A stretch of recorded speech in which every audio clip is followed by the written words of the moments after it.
Hi Jo, thank you so much for speaking with me today. What I wanted to do today is to talk to you about how Bloom Networking has come together and how the structure of it has helped build your business and attract more clients to your business. Absolutely. Thanks for having me. My pleasure.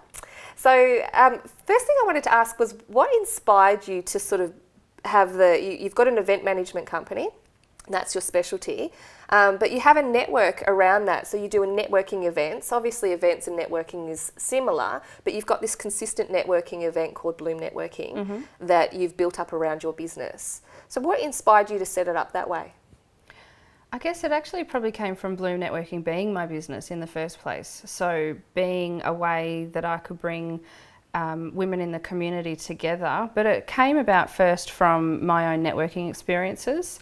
So I tried out a couple of different, there was some women's only, and then there was a couple of different networking groups that had male and female together and different structures, daytime, nighttime. So, I did quite a bit of research and found that there was really not much for women like me, and that is a work-at-home mum or someone who's quite, I would describe myself as entrepreneurial, just, always coming up with ideas and just really needing an outlet for it. So bringing the women together is such a fantastic way to help inspire and connect and promote them, and just giving them different avenues for ways that they can build their business. So it's an add-on service to your business, and it's very compatible with your event management, obviously. But when you're running events, like your expos and things like that, you would often have people coming and then just going their own way. Is that correct? Especially with the expo, yes, because there's a huge lead up to it. It's one day, and then after that, it's kind of all over. It's, and then you might not see those people again until you start organising the next year, which can be 6 months away. So with that, what I've started doing is bringing them all together. They're all people from the health and wellbeing industry, complementary holistic health. So they're very complementary to each other and very like-minded in the way they operate. So we've been doing some monthly, bi-monthly actually with that one, networking events, which is purely just social and getting to know each other and building connections and relationships through that.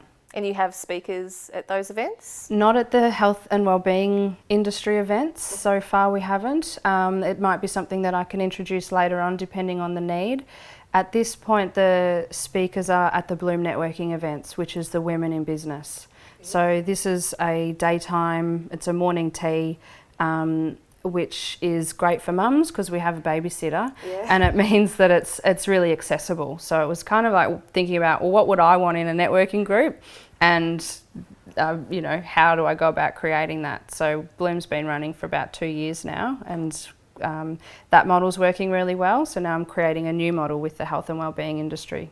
Beautiful. I think as someone who's attended the Bloom Networking, you've really worked out who your target market is, who you want to attract, and you've answered all of those questions, the things that might stop them, their excuses. You've rejected them. You've got the babysitter there.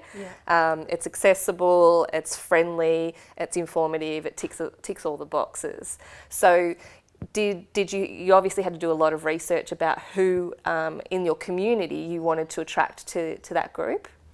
In some ways, yes, but in a lot of ways it's actually happened in quite a natural flow. So, and we attract women who want to be challenged and who want to grow, who are thinking outside the square, and women who are looking for connections because they might be working at home on their own, with kids running around, and it's just so hard to find that balance between being a mum and being a successful businesswoman. A lot of them have come from quite successful careers in the past and have stopped that to have their kids. And what now? You want to still be somebody else other than mum. Which is it's totally fine to want to be someone else other than mum. And it's highly recommended. It is very much recommended. And so there's also women that aren't mums, and when we talk about having a niche and finding who our target market is, it's been really hard to kind of drill that down, because I don't want to exclude anyone, and I'm very aware of not being able to be everything to everybody. But there's not one particular kind of woman. I think that's what's so great about it. It's such a broad range of businesses. There's, you know, authors and web designers and PR, and there's a lot of health industry women as well. But the main things is that we have in common are our goals and our focus and our drive and the need to be challenged and that's pretty inspired. niche. It's the personality type. It is. And you want, a lot of people I think are looking for a niche or an ideal client who does something in common. But when you're looking at offering a service, it's usually emotion-based when they're making their decisions. So personality type, and in this case, they're driven, entrepreneurial type. They happen to be female in this particular case because that environment works for them. So you've looked at the environmental factors, but the personality types, you wouldn't exclude, you wouldn't say to someone, if you're not entrepreneurial, you can't come. Exactly. But you're inadvertently attracting that type because you're marketing to that type. Yes. Yeah. So if you've got, and I think you're doing a brilliant job with that, by the way. Thanks. If you've got that pool of women there that you're touching base with regularly, how does that impact your business in events? As far as running the expos, it means that I'm able to offer this extra service to women as a different way, or to businesses, I should say, as a different way to promote their business so they can be involved in the expo. And expos also attract a particular kind of business and person, which is really fun to be able to work with so many different personalities, but everyone's there for the same goal, and they're, again, very kind of driven sort of people. With the expo, I see that it's on one particular day of the year.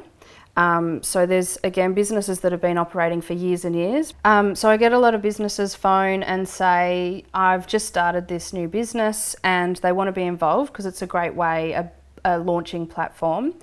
So I see them go from, you know, hardly anything, maybe a business card if they're lucky, and they're developing their logo and their flyers and their website and getting all the physical stuff happening, but then they're also building some really fantastic relationships through being involved in the expo with the other exhibitors.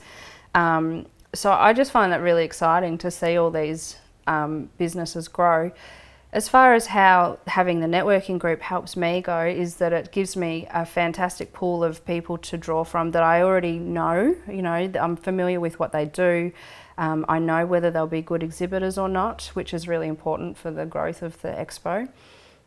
And there's also a lot of inspiration that I draw from them too. So some of the women are incredibly intelligent and inspiring, and they've taught me so much. So it goes both ways, which is really nice.